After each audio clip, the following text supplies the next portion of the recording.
वंदे मातरम। स्वागत है आप सभी का। हम चर्चा कर रहे हैं संख्याओं के गुणधर्म पर, क्योंकि यह संख्याओं के गुणधर्म हमारी कैलकुलेशन को बना देते हैं बहुत ही आसान। तो इन गुणधर्मों को सीखना तो बहुत जरूरी है। समवृद्धता और क्रम विनिमयता के बारे में हमने इनसे पहले वाले वीडियोस में चर्चा की है, तो उन वीडियोस को अगर आप देखना चाहते हैं तो लिंक डिस्क्रिप्शन में मिल जाएगा, आप उन्हें जरूर देखिएगा। और आज हम सीखने वाले हैं साहचर्यता गुणधर्म को। तो चलिए, साहचर्यता गुणधर्म को समझने के लिए हम लेते हैं तीन संख्याएं ए, बी और सी। इन तीनों संख्याओं पर हम अलग अलग संक्रियाएं लगाएंगे और देखेंगे कि सभी संक्रियाओं के अंतर्गत हमारी संख्याएं साहचर्य है या नहीं है। अब वो करेंगे कैसे, क्या है साहचर्यता? देखिए, अगर हम ए को जोड़ें, कब? बी और सी को जोड़ने के बाद। मान लीजिए हमने पहले बी और सी को ऐड कर लिया और इनको ऐड करने पर जो रिजल्ट हमें मिल रहा है उस रिजल्ट में हम ए को ऐड करें, तो ये बराबर होना चाहिए। किसके बराबर होना चाहिए? कि यदि मैं पहले ए और बी को ऐड कर दूं और फिर उसके बाद में ऐड किया जाए सी को। आप बात समझने की कोशिश कीजिए कि तीन संख्याओं को इस प्रकार से जोड़ा जाए कि पहले कोई सी भी दो जोड़ के बाद में उसमें तीसरी संख्या को जोड़ दिया जाए, या फिर पहले बाद वाली दो संख्याओं को जोड़ के फिर उसमें पहली संख्या जोड़ दी जाए, तो हमारी कैलकुलेशन पर कोई फर्क नहीं पड़ना चाहिए। अगर इस तरह से प्राप्त दोनों मान बराबर हों तो हम कहेंगे कि ये संख्याएं साहचर्य गुणधर्म का पालन करती है, यानी कि साहचर्य है। और इसका यूज करते हैं हमारी कैलकुलेशन में, जो हम आने वाले वीडियोस में देखेंगे। तो चलिए, सबसे पहले हम देखते हैं प्राकृत संख्याओं को कि वो साहचर्यता का पालन करती है या नहीं करती। प्राकृत संख्याओं में साहचर्यता गुणधर्म के लिए हम ले लेते हैं कोई सी भी तीन संख्याएं। ले लीजिए 2, 5 और 7। अब ये साहचर्य है या नहीं, सबसे पहले हम देखते हैं योग संक्रिया के लिए। तो सबसे पहले मैं क्या करूं कि ये 2 + 5 + 7, पहले हम 5 और 7 को ऐड करें और फिर उसके बाद में हम इसमें 2 को ऐड करें। तो मान बराबर किसके होना चाहिए? मान बराबर होना चाहिए पहले 2 और 5 को ऐड कर लिया जाए और उसके बाद में 7 को ऐड किया जाए। आप समझ रहे हैं? यहां बाद वाली दोनों संख्याएं ब्रैकेट में है और यहां पहले वाली दो संख्याएं ब्रैकेट में है। ठीक है, तो अब हम सॉल्व करते हैं। सबसे पहले हमें ब्रैकेट को सॉल्व करना है, तो 5 और 7 होते हैं 12। इस तरह से मुझे मिला ये, और यहां 2 और 5 होते हैं 7 और वो 7 बचा हुआ है। इन दोनों को अगर ऐड करता हूं तो मुझे मिलता है 14 और इधर ऐड करता हूं तो भी 14। यानी कि मुझे जो आंसर मिला वो दोनों ही पक्षों में समान मिला, यानी इसे सॉल्व करने पर भी 14 और इसे सॉल्व करने पर भी 14। इसका मतलब ये हुआ दोनों पक्ष बराबर हैं, अतः हमारी प्राकृत संख्याएं योग संक्रिया के लिए साहचर्य होती है, साहचर्यता गुणधर्म का पालन करती है। इसी प्रकार के आप और भी एग्जाम्पल लेंगे तो निश्चित रूप से आपको ऐसा ही देखने को मिलेगा। आप एग्जाम्पल जरूर सॉल्व कीजिएगा। अब मैं लेता हूं व्यवकलन संक्रिया के लिए और देखता हूं कि व्यवकलन संक्रिया के लिए प्राकृत संख्याएं साहचर्य होती है या नहीं होती है। तो सबसे पहले 2 - 5 - 7 = 2 - 5 - 7। ये लीजिए, हमने सबको आपस में घटाया, लेकिन सबसे पहले हम इन दो को सोल्व करें और इधर हम पहले इन दो को सोल्व करें। तो हमें ये देखना है कि मान बराबर आता है या नहीं आता है। तो ये तो रहा 2 और ये माइनस, इन दोनों को सोल्व किया तो मुझे मिला -2। और इसी प्रकार से इन दोनों को अगर सोल्व किया तो मुझे मिल रहा है -3 और यहां है -7। अब मैं इसे सोल्व करता हूं तो ये मुझे मिलेगा 2 - +2 =-3 - 7। और यहां देखूंगा तो मुझे मिल रहा है 4 और यहां देखूंगा तो मुझे मिल रहा है -10। और मैं क्या देख रहा हूं कि ये दोनों मान यानी कि LHS बराबर नहीं है RHS के। दोनों मान बराबर नहीं है। अब दोनों मान बराबर नहीं है तो इसका मतलब यह हुआ कि व्यवकलन संक्रिया साहचर्यता का पालन नहीं करती है। व्यवकलन संक्रिया साहचर्यता का पालन नहीं करती है। इसलिए जब हम कैलकुलेशन करते हैं और माइनस हो रहा हो तो हम संख्याओं को इधर उधर नहीं करते हैं। इसलिए प्राकृत संख्याएं व्यवकलन संक्रिया के अंतर्गत साहचर्य नहीं होती हैं। अब हम देखते हैं गुणन संक्रिया। इन्हीं संख्याओं को हम गुणा के रूप में लिख लेते हैं। 2 × 5 × 7। सबसे पहले गुणा करेंगे इन दोनों को और इधर हम गुणा करेंगे पहले 2 × 5 को और फिर गुणा करेंगे 7 को। अगर मान बराबर प्राप्त होता है तो साहचर्यता का पालन होता है, और नहीं है तो नहीं होता है। तो कैलकुलेट कर दीजिए फटाक से। 7 पंजे 35, इधर गुणा में 2 है, यहां 2 पंजे 10 और गुणा में 7 है। 35 को 2 से गुणा करता हूं तो भी मुझे 70 मिल रहा है, और 7 ढाई भी मुझे 70 मिल रहा है। यानी LHS बराबर है RHS के। इसका मतलब क्या हुआ? इसका मतलब ये हुआ कि प्राकृत संख्याएं साहचर्यता का पालन करती है गुणन संक्रिया के अंतर्गत। अब हम लेते हैं विभाजन संक्रिया, और एग्जांपल्स आपको सॉल्व करने हैं। ये लीजिए 2 भाग 5 भाग 7। पहले इन दोनों का भाग करेंगे, और ये बराबर होना चाहिए 2 भाग 5 भाग 7 के। इसे कैलकुलेट करें तो हमें मिल रहा है 2 भाग 5 में 7 का भाग दूंगा तो 5/7, और इधर 2/5 और भाग 7। भाग को सॉल्व करने के लिए आपको पता है भाग के चिन्ह को हम गुणा में बदल देंगे। ये लीजिए 2 गुणा 7/5, और इधर 2/5 गुणा 1/7, और इसे सॉल्व किया तो 2 सत्ते 14/5, और इधर 2 एकम 2/35। आप देख रहे हैं दोनों मान बराबर हैं? जी नहीं, ये दोनों मान बराबर नहीं है। अतः हम कह सकते हैं कि विभाजन संक्रिया के अंतर्गत प्राकृत संख्याएं साहचर्य नहीं होती है।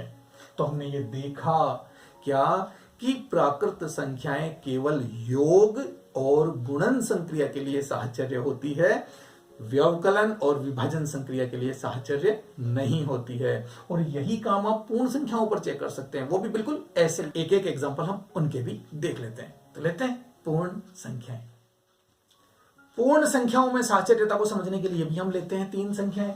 हमने ले लिया 2, 0 और 3। ये 3 संख्याएं हमने ले ली, और हम देखते हैं कि ये साहचर्य है या नहीं है। सबसे पहले हम योग संक्रिया के लिए देखते हैं 2 + 0 + 3, और सबसे पहले हम इन्हें ऐड करेंगे, और दूसरे पक्ष में हम क्या करेंगे? पहले 2 में हम 0 को ऐड करेंगे, और उसके बाद में हम 3 को ऐड करेंगे। क्लियर है? पहले इन दोनों को जोड़ेंगे, फिर इसको जोड़ेंगे। यहां पहले इन दोनों को जोड़ के फिर हम इसको जोड़ेंगे। तो चलिए जोड़ते हैं। 2 प्लस इन दोनों का ऐड करूं, यानी कि जोड़ूं तो मुझे क्या मिलने वाला है? 3, और इधर इन दोनों को जोड़ूं तो 2 मिलेगा, और उसके बाद मुझे 3 ऐड करना है। उससे मैंने ऐसा का ऐसा लिख लिया। अब मैं इन दोनों को ऐड करूं तो मुझे क्या मिला? 5, और इधर क्या मिल रहा है? 5। हम देख रहे हैं कि दोनों पक्षों में प्राप्त मान बराबर हैं, दोनों के उत्तर एक जैसे आए हैं, इसलिए हमारी यह है पूर्ण संख्याएं योग संक्रिया के अंतर्गत साहचर्य है। अब हम लेते हैं व्यवकलन संक्रिया, और व्यवकलन संक्रिया लेंगे तो उसमें क्या करना है? माइनस लगा देना है, और कुछ नहीं करना। तो कर लीजिए फटाफट। देखिए एग्जांपल्स आपको और भी सॉल्व करने हैं ताकि आपकी ये कंसेप्ट ढंग से क्लियर हो सके। लीजिए 2 - 0 - 3। हमने माइनस लगा के लिख दिया। इधर सबसे पहले 2, फिर -0, फिर -3। अब इन्हें सॉल्व कर दीजिए। 0 - 3 हमें मिलेगा -3, बाहर माइनस है, और ये लीजिए 2, और इधर 2 - 0 क्या मिलेगा? 2। तो हमने लिया 2, और ये -3। अब इन्हें सॉल्व करते हैं। तो देखिए यहां ब्रैकेट की वजह से माइनस माइनस गुणा होंगे, तो हमें क्या मिलेगा? 2 + 3, और यहां -1, और इसे सॉल्व किया तो 5, और 5 और -1 बराबर नहीं होता है। ये बात आप जानते हैं। इसका मतलब LHS साइड बराबर नहीं है RHS साइड के। इधर वाला आंसर और इधर वाला आंसर बराबर नहीं है, तो हम कह सकते हैं कि व्यवकलन संक्रिया के अंतर्गत पूर्ण संख्याएं साहचर्य नहीं होती है, साहचर्यता का पालन नहीं करती है। तो अब हम लेते हैं गुणन संक्रिया। गुणा 0 गुणा 3। पहले इनको गुणा करेंगे, और दूसरे पक्ष में पहले 2 और 0 को गुणा करेंगे, उसके बाद में हम 3 को गुणा करेंगे। देखते हैं क्या फर्क पड़ता है। अगर मैं पहले 0 और 3 को गुणा करूं तो मुझे क्या मिलने वाला है? 0, और इधर गुणा में क्या है? 2। इधर भी देख लीजिए, अगर मैं 2 और 0 को गुणा करूं तो मुझे क्या मिलेगा? 0, और फिर हम गुणा करेंगे 3 से। 2 को 0 से गुणा करूं तो भी मुझे क्या मिल रहा है? 0, और 0 को 3 से गुणा करूं तो भी मुझे मिल रहा है 0। और हम देख रहे हैं कि दोनों तरफ, यानी कि दोनों पक्षों में इस तरह से सॉल्व किया और इस तरह से सॉल्व किया तो मान बराबर आ रहा है, एक जैसा मान आ रहा है। इसका मतलब ये हुआ कि पूर्ण संख्याएं गुणन संक्रिया के अंतर्गत साहचर्य होती है, साहचर्यता का पालन करती है। चलिए लेते हैं विभाजन संक्रिया। एग्जाम्पल्स आपको स्वयं और भी सॉल्व करने हैं, कम से कम 3-3 एग्जाम्पल आप और सॉल्व कीजिए ताकि कंसेप्ट क्लियर हो सके। केवल देखना और समझना ही पर्याप्त नहीं है, अभ्यास का विषय है गणित, इसलिए अभ्यास करना भी जरूरी है। लेते हैं विभाजन संक्रिया। 2 भाग 0 भाग 3, पहले हम इनका भाग करेंगे और फिर 2 भाग 0, पहले इनका भाग करेंगे बाद में भाग करेंगे 3 का। तो लीजिए 2 भाग, और यहां हम 0 में 3 का भाग दें तो ये लीजिए 0/3, और यहां क्या होगा, यहां 2 में भाग देंगे 0 का तो 2/0 भाग 3। हम यहां पर देख रहे हैं कि इस भाग के चिन्ह को अगर मैं गुणा में बदलूंगा तो मुझे क्या मिलेगा, 3/0, क्योंकि भाग के चिन्ह को गुणा में बदलते हैं तो संख्याएं पलट जाती है। और यहां आप देख रहे हैं पहले से ही 2/0 है, तो ये चीज और ये चीज इशारा कर रही है कि 3/0 भी अनिर्धार्य होता है और 2/0 भी अनिर्धार्य होता है, यानी इनका हम निर्धारण नहीं कर सकते, ये अनडिफाइंड नंबर्स हैं। तो जिन नंबर्स को हम डिफाइन ही नहीं कर सकते उनकी भाग संक्रिया की बात कैसे करें, इसलिए यहां 0 को लेकर हम भाग संक्रिया नहीं कर सकते। और आपने प्राकृत संख्याओं में देखा था कि 0 को छोड़कर अगर कोई संख्या ली तो पूर्ण संख्याओं में कौन सी संख्या बचती है, प्राकृत संख्याएं बचती है। और प्राकृत संख्याएं विभाजन के अंतर्गत साहचर्य होती है, नहीं होती है, अभी अभी हमने देखा था। इसलिए हम ये कह सकते हैं कि पूर्ण संख्याएं साहचर्यता का पालन नहीं करती है। और अब हम लेते हैं पूर्णांक संख्याओं। हम कोई से भी 3 पूर्णांक ले लेंगे, जैसे ले लीजिए -2, फिर ले लेते हैं 3 और फिर ले लेते हैं -5। ये 3 पूर्णांक हमने ले लिए और कैलकुलेट करते हैं। -2 प्लस 3 प्लस -5, और सबसे पहले हम इन दोनों को ऐड करेंगे। अब हम ले लेते हैं इन्हीं नंबर्स को दूसरे तरीके से, यानी कि -2 प्लस 3, पहले तो हम इन्हें ऐड करें और इसके बाद हम इसमें ऐड करेंगे इसको -5 को। लीजिए करते हैं कैलकुलेट।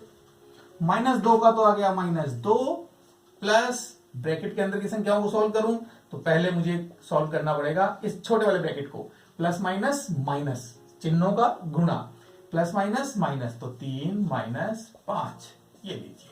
और इधर क्या होने वाला है, इधर होने वाला है -2 प्लस 3 और प्लस माइनस -5। अब मैं इन्हें सॉल्व करता हूं, -2 और इन दोनों को सॉल्व किया तो मुझे क्या मिल रहा है, -2, बाहर प्लस है इसलिए मैं एक बार इसे ब्रैकेट में ही लिख देता हूं। आपको पता है हम यहाँ ब्रैकेट जबरदस्ती क्यों लिखते हैं, देखिए ब्रैकेट इसलिए लिखते हैं, आप कह रहे हैं सॉल्व करके -2 क्यों नहीं लिखा, लेकिन अगर मैं -2 लिखूंगा तो बाहर प्लस है और अंदर -2 बच रहा है, तो दोनों चिन्ह हैं, बीच में कुछ नहीं है, इसलिए इसे स्पष्ट दर्शाने के लिए हम क्या लगाते हैं, ब्रैकेट। और आप वैसे भी जानते हैं कि चिन्हों का गुणा तो वैसे भी होना है, जब 2 चिन्ह पास पास आ जाएंगे, बीच में कोई चिन्ह नहीं होता तो गणित में वहां क्या होता है, गुणा होता है, इसलिए गुणा तो होना ही है, इसलिए हम ब्रैकेट लगा के लिखें ज्यादा अच्छा है। यहां देखते हैं -2 प्लस 3 यानी कि प्लस का 1, तो अब मुझे कोई ब्रैकेट की आवश्यकता नहीं है, इसलिए हमने यहां ब्रैकेट नहीं लिखा और यहां लिखा क्योंकि ऋणात्मक संख्या आ गई। जब भी हमें ऋणात्मक संख्या मिलती है तो ब्रैकेट लगा दिया कीजिए, गलती नहीं होगी। अब हम इन्हें सॉल्व करते हैं, -2 और प्लस माइनस -2 और बराबर इधर क्या मिल रहा है, -4, और यहां क्या मिला, -4, यानी -4 बराबर है -4 के। आप देख रहे हैं दोनों पक्षों के प्राप्त मान बराबर हैं, एक जैसे हैं, तो हम ये कह सकते हैं, क्या कह सकते हैं कि पूर्णांक संख्याएं योग संक्रिया के लिए साहचर्य होती हैं। आप ऐसे ही 2-3 और एग्जाम्पल सॉल्व कीजिएगा, क्योंकि बहुत जरूरी है, जब तक आपके ये कंसेप्ट क्लियर नहीं होगा तब तक आप इसे ढंग से नहीं सीख पाएंगे और इसको यूज भी नहीं कर पाएंगे। और इसको यूज करना तो बहुत जरूरी है, क्योंकि कैलकुलेशन को आसान बनाना है तो ये सीखना जरूरी है। अब हम लेते हैं व्यवकलन संक्रिया को और इन संख्याओं को लिखते हैं व्यवकलन के रूप में। -2, ये लीजिए माइनस किया 3 और ये माइनस किया -5 को। सबसे पहले किनको, इन 2 को सॉल्व करेंगे और इसी प्रकार से इधर -2 और -3, तो पहले इन दोनों को सॉल्व करेंगे और फिर हम सॉल्व करेंगे -5 को। ठीक है, -5 लिख दिया और व्यवकलन संक्रिया के लिए हमने माइनस लगा दिया है। अब हम सॉल्व करते हैं। -2, फिर ये माइनस लगाया, 3 माइनस माइनस +5, और अब लेते हैं -2 और -3। यहां छोटा ब्रैकेट सॉल्व करूंगा तो कोई फर्क नहीं पड़ रहा है, माइनस माइनस प्लस का 5। अब इसे सॉल्व कर लीजिए आप। 3 + 5 होता है 8, तो ये तो रहा -2, ये माइनस रहा और यहाँ 8 बचा तो 8 लिख दिया, और यहाँ क्या बचा -5, और ये क्या है +5। यहां देख रहा हूं तो आंसर मिल रहा है -10, और यहां देख रहा हूं तो आंसर मिल रहा है 0। आप क्या देख रहे हैं कि दोनों पक्ष बराबर नहीं है, बराबर नहीं है। तो बराबर नहीं होने का मतलब क्या हुआ कि पूर्णांक संख्याएं व्यवकलन संक्रिया के अंतर्गत साहचर्य नहीं है। और एग्जांपल भी आप लेकर देख सकते हैं, और देखना ही है। अब हम लेते हैं गुणन संक्रिया। -2 गुणा 3 गुणा -5, और ये सबसे पहले हम इन दो को गुणा करेंगे, इसके बाद -2 गुणा 3, इनको पहले गुणा करके फिर गुणा करेंगे -5 से। तो देखिए क्या होता है, -2 गुणा, इन दोनों को गुणा करूं, 3 पंजे 15, प्लस माइनस माइनस का 15। अब यहां देखिए 3 दूनी 6, माइनस प्लस माइनस, चिन्ह भी तो गुणा करते हैं जब संख्याओं को गुणा करते हैं। तो -6 को हम गुणा करेंगे -5 से, तो करते हैं इन दोनों को गुणा, 15 दूनी 30, माइनस माइनस प्लस, और इधर भी माइनस माइनस प्लस, और 6 पंजे 30। हमने देखा, क्या देखा कि दोनों तरह से हमारा जो मान आ रहा है, यानी कि दोनों पक्षों में जो हमारा मान आ रहा है वो एक जैसा आ रहा है। तो इसका मतलब क्या हुआ कि पूर्णांक संक्रियाएं गुणन संक्रिया के अंतर्गत साहचर्य होती है। तो हम देखते हैं विभाजन संक्रिया के अंतर्गत पूर्णांक संख्याएं साहचर्य होती है या नहीं होती है। तो लीजिए, -2 भाग 3 और फिर भाग -5, इसे ब्रैकेट में लिखता हूं, और सबसे पहले हम भाग देंगे इन दोनों में, और इधर दूसरे पक्ष में क्या करेंगे हम, -2 भाग 3, पहले इनमें भाग देंगे और फिर भाग देंगे हम -5 का। तो लीजिए सॉल्व करते हैं इसे। -2 भाग, और इसे हम कैसे लिखेंगे, 3/-5, क्योंकि जब भी विभाजन करना हो तो हम ऐसे कर सकते हैं, क्योंकि सीधा सीधा तो भाग जा नहीं रहा है, बराबर -2/3, और यहां भाग देंगे -5 का। तो अब आप इन्हें कैसे सॉल्व करेंगे, इस भाग के चिन्ह को हम बदलेंगे गुणा में, और जब भी भाग के चिन्ह को हम गुणा में बदलते हैं तो भाग के जस्ट बाद वाली संख्या पलट जाती है, यानी ऊपर वाली नीचे और नीचे वाली ऊपर। कर दीजिए, -2 गुणा, और इसे लिख देता हूं पलट के -5/3, और इसी प्रकार से इधर -2/3 गुणा 1/-5। अब कर देते हैं हम इनको सिंपली गुणा।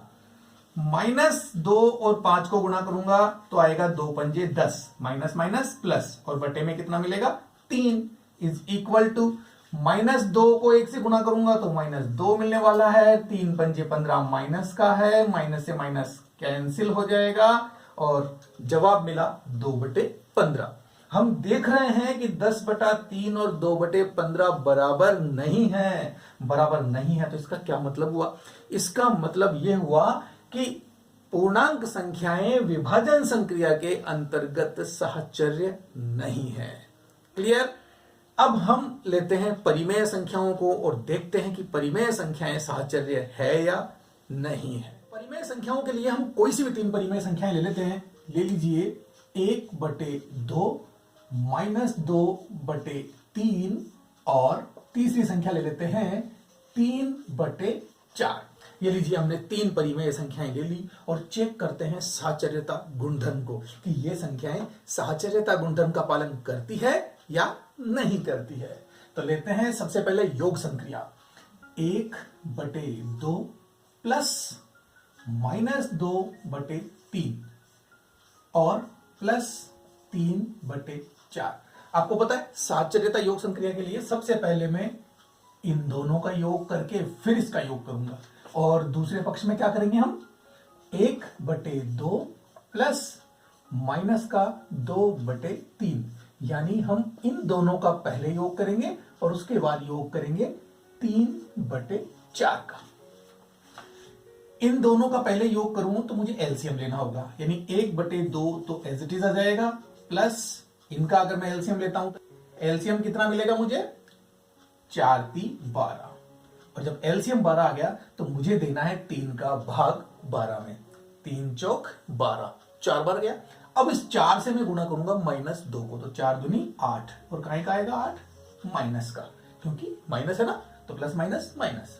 अब ये प्लस का चिन्ह आ जाएगा बीच में, और 4 का भाग देंगे हम 12 में, कितनी बार गया, 3 बार, और 3 को 3 से गुणा करेंगे तो 3 तिया 9, इस तरह से हमें यहां मिला 9, और ब्रैकेट अपनी जगह है। इसे सॉल्व करें उससे पहले इसको भी सॉल्व कर ले। यहां भी हम एलसीएम लेंगे और एलसीएम में मिलता है 2 तिया 6। अब इस 2 का भाग दूंगा 6 में तो कितनी बार जाएगा, 3 बार, और 3 को गुणा करेंगे 1 से, तो 3 एकम 3। यहां चिन्ह कौन सा आएगा, प्लस, और यहां साथ में है माइनस, तो प्लस माइनस माइनस, क्योंकि ब्रैकेट का मतलब है गुणा, और ये दोनों चिन्ह गुणा हो चुके हैं। अब मुझे क्या करना है, इस 3 का इस 6 में भाग देना है, तो 3 दूनी 6, 2 आया, और 2 से गुणा करेंगे किसको, इस ऊपर वाली संख्या को, यानी 2 दूनी 4, और चिन्ह का हिसाब किताब हम पहले कर चुके हैं, इसलिए अब करने की आवश्यकता नहीं है, और प्लस का 3/4 ऐसा का ऐसा उतार देंगे। अब आप इसे सॉल्व कीजिए, 1/2 प्लस, इन दोनों को सॉल्व करूंगा तो क्या मिलने वाला है मुझे, ये माइनस की संख्या है, ये प्लस की संख्या है, दोनों के चिन्ह अलग अलग है, इसलिए हमें घटाना होगा, और 9 में से 8 गया तो 1 बचेगा, और वो किसका बचेगा, प्लस का, यानी जो 1 बचा उसका चिन्ह क्या होगा, बड़ी संख्या वाला 9 का चिन्ह जो है प्लस, और प्लस को लिखने की आवश्यकता नहीं होती है। 12 एज इट इज आ जाएगा, और इन दोनों को हम कर लेंगे सॉल्व, बराबर इन दोनों को सॉल्व किया तो क्या मिलेगा मुझे, यहां देख रहा हूं कि 3 और 4 के चिन्ह अलग अलग हैं, घटाया तो 1 मिला, और वो 1 माइनस का है, तो ये लीजिए, और बटे में 6 प्लस 3/4। जो प्रक्रिया हमने ब्रैकेट के अंदर काम में ली वही प्रक्रिया एक बार हम फिर से काम में लेंगे, एलसीएम लेकर इनका योग करेंगे। और ये बात आप बहुत अच्छे से जानते हैं कि भिन्नों को जोड़ या घटाने के लिए, जोड़ने के लिए या घटाने के लिए एलसीएम लेकर उनको जोड़ा या घटाया जाता है। तो ले लीजिए इसका एलसीएम, इसका एलसीएम कितना आया, 12, ले लीजिए 12 एलसीएम ले लिया, और 2 का भाग 12 में दूंगा तो कितनी बार जाएगा, 6 बार, तो 6 कम 6, प्लस 12 का भाग 12 में 1 बार जाएगा, और 1 को इस 1 से गुणा करूंगा तो क्या मिलने वाला है, 1, और इधर 6 और 4 हैं, तो एलसीएम क्या आएगा, 2 तिया 6 और 2 दूनी 4, यानी कि इन सबको आप गुणा कर दीजिए, 4 3 12, तो आप देखेंगे एलसीएम कितना मिल रहा है, 12। अब 6 का भाग दीजिए 12 में, 2 बार जाएगा, 6 दूनी 12, और 2 एकम 2, काहे का माइनस का 2, और ये प्लस है, 4 का भाग 12 में कितनी बार जाएगा, 3 बार, और 3 से गुणा करेंगे इस 3 को, तो 3 तिया 9। अब आप देखिए यहां क्या रिजल्ट मिल रहा है, यहां हमें रिजल्ट मिल रहा है 7/12, और यहां आपको रिजल्ट कितना मिल रहा है, प्लस माइनस माइनस, 9 में से 2 गया तो 7 प्लस का बटे 12। आप क्या देख रहे हैं, आप देख रहे हैं कि एलएचएस साइड बराबर है आरएचएस साइड के। इसका मतलब क्या है, इसका मतलब यह हुआ कि हमारी परिमेय संख्याएं योग संक्रिया के अंतर्गत साहचर्य हैं, यानी साहचर्यता का पालन करती हैं। अब इसी प्रकार से हम चेक करेंगे व्यवकलन संक्रिया के लिए, गुणन संक्रिया के लिए और विभाजन संक्रिया के लिए। जिस प्रकार से हमने योग संक्रिया के लिए साहचर्यता की जांच की, ठीक उसी प्रकार से हम व्यवकलन संक्रिया के लिए साहचर्यता की जांच करेंगे।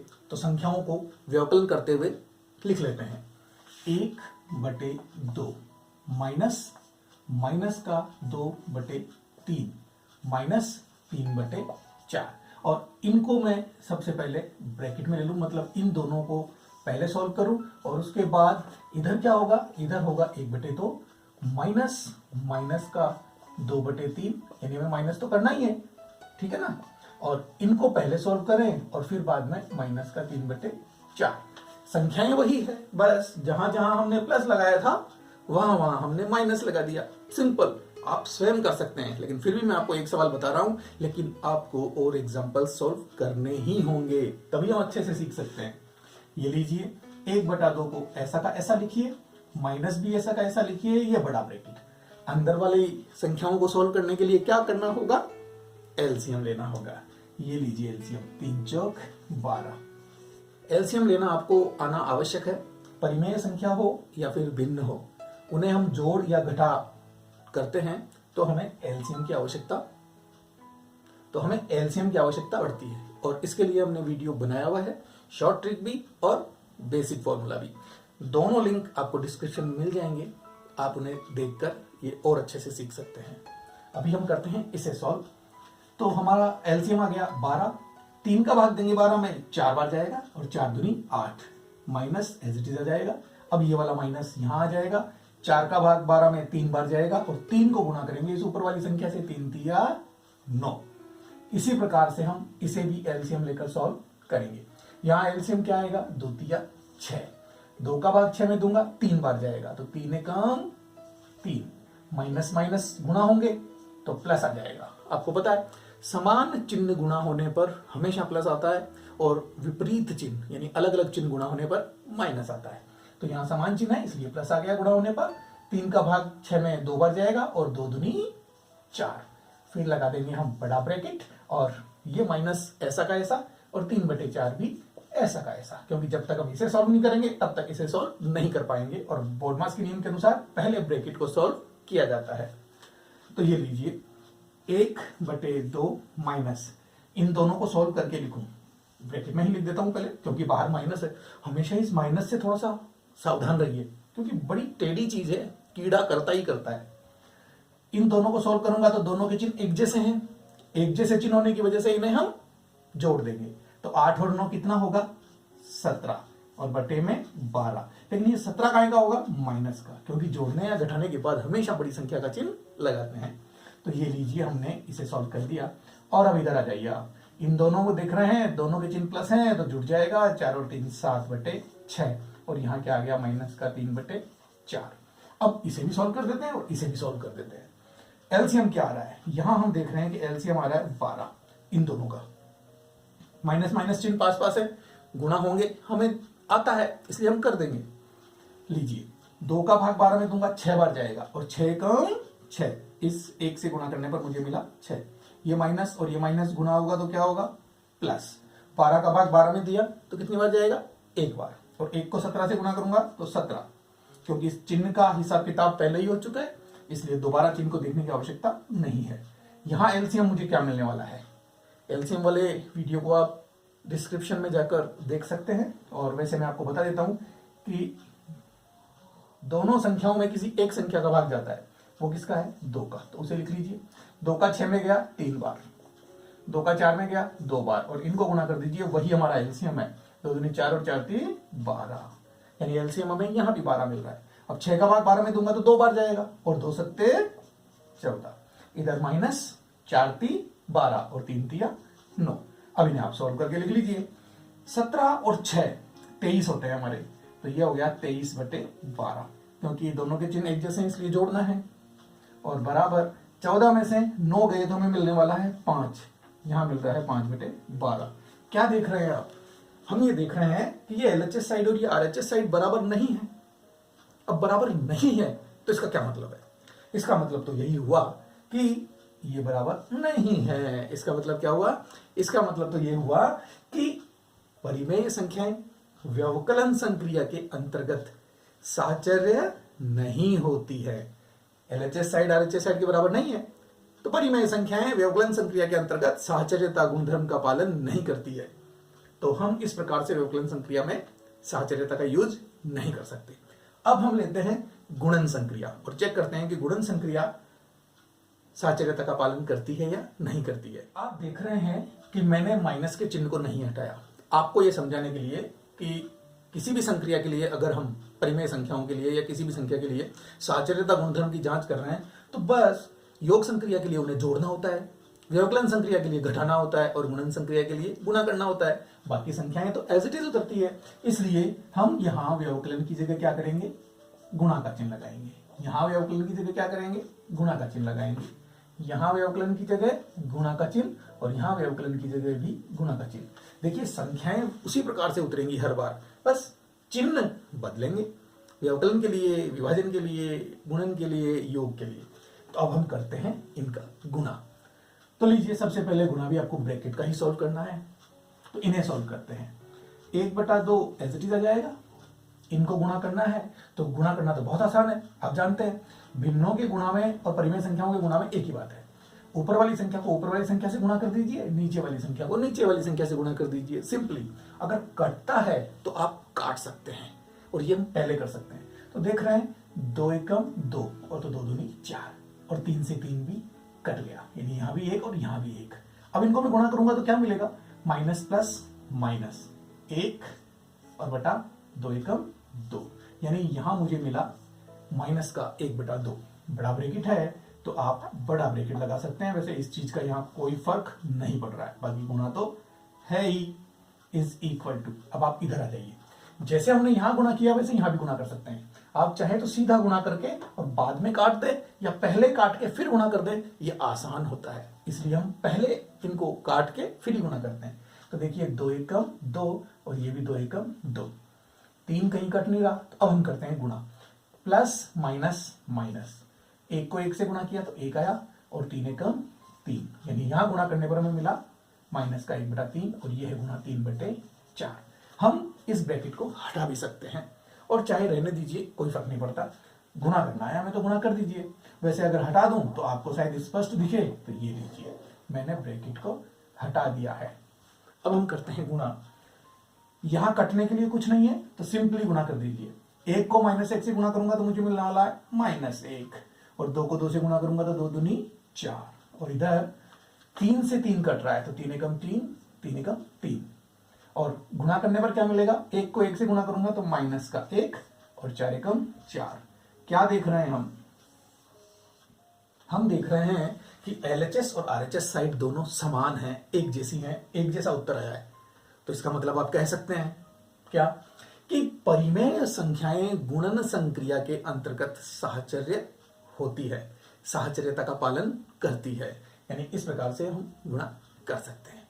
ओके, अब हम लेते हैं विभाजन संक्रिया, और विभाजन संक्रिया के लिए जब इतनी कटिंग हो गई है तो मुझे इरेज करना है। संख्याओं को विभाजन के साथ हम फिर से लिख लेते हैं, 1/2 विभाजन ब्रैकेट, क्योंकि पहले मैं इन दोनों का विभाजन करूंगा, -2/3 विभाजन 3/4, ये लीजिए, फिर बराबर का निशान, और अब हम पहले इन दोनों को बड़े ब्रैकेट में रखेंगे, तो ये लीजिए 1/2 विभाजन -2/3। अगर आपको कोई कंफ्यूजन होता है तो आप इसे ब्रैकेट में डाल सकते हैं, क्योंकि चिन्ह माइनस का है ना, इसलिए ये लीजिए, ये ब्रैकेट बंद, फिर विभाजन, और अब कितना आएगा 3/4, और हम करते हैं इनको सॉल्व। कुछ नहीं किया, जहां प्लस माइनस के चिन्ह लगाए थे वहां हमने विभाजन का चिन्ह लगाया है, और सबसे पहले ब्रैकेट को सॉल्व करना है, और ब्रैकेट में सॉल्व करने में विभाजन चिन्ह आपके बीच में आता है। तो विभाजन चिन्ह को कैसे सॉल्व करते हैं ये आप जानते हैं, वीडियो का लिंक डिस्क्रिप्शन में है, देख के सीख सकते हैं अगर आप नहीं जानते हैं तो चलिए मैं मान के चलता हूं कि आप जानते हैं।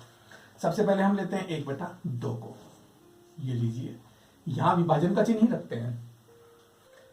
अब हम इनको सॉल्व करते हैं, तो ये -2/3 हमने लिखा।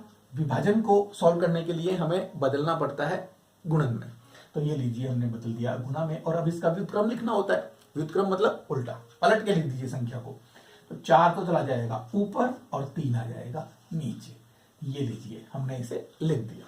इसी प्रकार से आप इधर भी लिख लीजिए, 1/2 भाग के चिन्ह को हमने गुणा में बदला तो ये ऊपर नीचे हो जाएगा, 3 तो गया ऊपर और माइनस का 2 आ गया नीचे, ये लीजिए। अब इस भाग के चिन्ह को अभी रहने दीजिए, हम बाद में बदल देंगे। तो आप सॉल्व करें इनको। सॉल्व करने के लिए अगर कटता है तो काट दीजिए, वरना गुणा कर दीजिए। हम देख रहे हैं कि 3 से ऊपर कोई संख्या नहीं कट रही है और यहां भी कोई संख्या नहीं कट रही है, तो इनको सिंपली गुणा कर दीजिए आप। 1/2 विभाजन, और 2 को 4 से गुणा करूं तो 4 दूनी 8, काहे का माइनस का, और बटे में 3 तिया 9, ये लीजिए, ये हो गया हमारा गुणन। और अब हम चलते हैं इसके पास, यहां भी कुछ कट नहीं रहा है तो सिंपली गुणा कर दीजिए, 3 एकम 3, 2 दूनी 4, लेकिन 4 का आएगा माइनस का, और इधर ये विभाजन है आपका 3/4। अब हम इन विभाजन को चेंज करते हैं, ये दोनों ही विभाजनों को हम चेंज करते हैं, किसमें? गुणा में।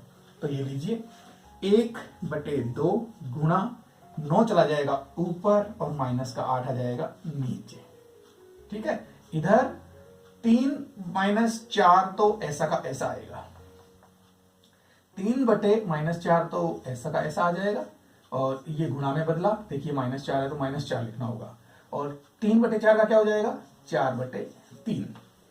यहां आप देख रहे हैं कि ये कट रहे हैं, लेकिन पहले यहां इसे सॉल्व करते हैं। कुछ भी कट नहीं रहा है आपस में, तो गुणा कर दीजिए, 9 एकम 9 और 8 दूनी 16, का आएगा माइनस का, बराबर 4 एकम 4, 4 एकम 4, 3 एकम 3, 3 एकम 3। हम ये देख रहे हैं कि यहां कट होने पर सब जगह 1 बचा है, तो 1 एकम 1 बटा 1 एकम माइनस का 1। तो इस तरह से आप देख रहे हैं कि LHS साइड और RHS साइड बराबर नहीं है। अब बराबर नहीं है तो इसका मतलब सीधा सा एक ही निकलता है कि परिमेय संख्याएं विभाजन संक्रिया के अंतर्गत साहचर्य नहीं होती हैं। तो आज के वीडियो में आपने ये अच्छे से समझ लिया होगा कि परिमेय संख्याएं, प्राकृत संख्याएं, पूर्ण संख्याएं और पूर्णांक संख्याएं साहचर्यता गुणधर्म का पालन करती है या नहीं करती है सभी संक्रियाओं के अंतर्गत। आपको इन सभी संक्रियाओं के एग्जाम्पल्स, कम से कम 2-2 एग्जाम्पल सॉल्व करने हैं, जिससे आपको ये गुणधर्म साहचर्यता अच्छे से समझ में आ जाए। इन साहचर्यता, क्रम विनिमयता और समृद्धता का उपयोग हमारी गणित में कैसे होता है, हम ये भी देखने वाले हैं नेक्स्ट वीडियो में। ओके, बाय, मिलते हैं अगले वीडियो में।